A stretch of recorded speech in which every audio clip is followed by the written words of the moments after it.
to the Startup Funding Espresso. I'm Hall T. Martin, where we talk about how to raise funding and invest in startups and the time it takes to drink an espresso.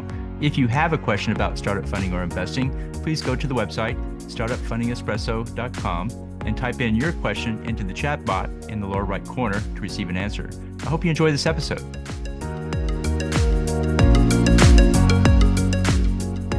Hello, this is Hall T. Martin with the Startup Funding Espresso, your daily shot of startup funding and investing.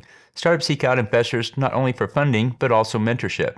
Most pitch sessions are valuable not because they raise funding, but because they provided feedback to the founder. The challenge for investors providing feedback is that it is most often comes in a one-on-one format. For investors to be effective across a large number of startups, mentorship must scale. Here are some ways to scale mentorship for your startups. Record the sessions, including the pitch and the feedback, and post online for other startups to watch. Capture the founder's questions along with written feedback and post online. Provide feedback in large group settings so other founders gain the benefit of it. Capture pitches and feedback in online webinars and then post the results online. Take the feedback from the above and compile into an online training course. Provide the training to groups of startups in accelerators and incubators. Provide the training at startup events with large numbers of startups in attendance.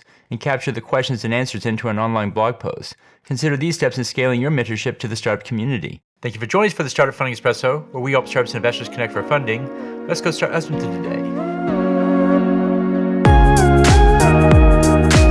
Hall T. Martin is the director of Investor Connect, which is a 501c3 nonprofit dedicated to the education of investors for early stage funding.